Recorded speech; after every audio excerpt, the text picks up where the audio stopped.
Welcome to పూరా local. Mega అభిమానులకు ఈ వార్త అసలైన పూనకాలు తెప్పించడం ఖాయం.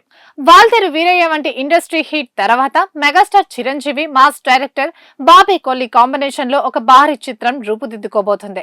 అదే మనందరూ ఎంతగానో ఎదురు చూస్తున్న మెగా 158. ఈ సినిమా తాజాగా పూజా కార్యక్రమాలతో అత్యంత ఘనంగా ప్రారంభమైంది. కానీ ఈ కార్యక్రమానికి వచ్చిన చీఫ్ గెస్ట్ గురించే అందరూ మాట్లాడుకుంటున్నారు. ఆయనే power star Pawan Kalyan. Andhra Pradesh deputy CM power star Pawan Kalyan స్వయంగా వచ్చి అన్నయ్య సినిమా ముహూర్తపు షాట్ కు క్లాప్ కొట్టారు. ఈ వేదికపై మెగా బ్రదర్స్ నాగబాబు కూడా సందడి చేయడంతో మెగా త్రయం ఒక ఫ్రేమ్ లో కనిపించి ఇండస్ట్రీని షేక్ చేసింది. అన్నదమ్ముల అనుబంధానికి అద్దం పట్టే ఈ దృశ్యం చూసి మెగా ఫ్యాన్స్ ఫుల్ ఖుషి అవుతున్నారు.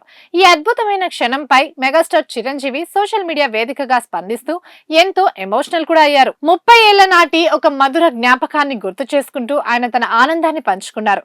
ఈ రోజు కళ్యాణ్ బాబుకు నాకు మధ్యలో క్లాప్ కనిపిస్తుంటే 30 సంవత్సరాల క్రితమే ఇదే సీన్ రివర్స్ లో జరిగిన సందర్భం గుర్తుకు వస్తుంది. ఈ రోజు డిప్యూటీ సీఎం హోదాలో ఉండి టైం తీసుకుని వచ్చి నా 158వ సినిమా ముహూర్తంలో పాల్గొని క్లాప్ ఇచ్చి అందరినీ ఆనందపరిచినందుకు థ్యాంక్ యూ అంటూ తమ్ముడిపై ప్రేమను తెలిపారు. సరిగ్గా 1996లో పవన్ కళ్యాణ్ డెబ్యూ ఫిలిం అక్కడమ్మాయి ఇక్కడబ్బాయి ప్రారంభోత్సవంలో తమ్ముడు కోసం అన్నగా చిరంజీవి క్లాప్ కొట్టారు. ఇప్పుడు కాలం చక్రం తిప్పింది. 30 ఏళ్ల తర్వాత తమ్ముడు Pawan Kalyan AP deputy CM హోదాలో వచ్చి అన్నయ్య సినిమాకు క్లాప్ కొట్టడం ఒక హిస్టారికల్ మూమెంట్ ను క్రియేట్ చేసింది. ఇవే ఇప్పటి వరకు అప్డేట్స్. మరిన్ని అప్డేట్స్ కోసం చూస్తూనే ఉండండి పూరా లోకల్.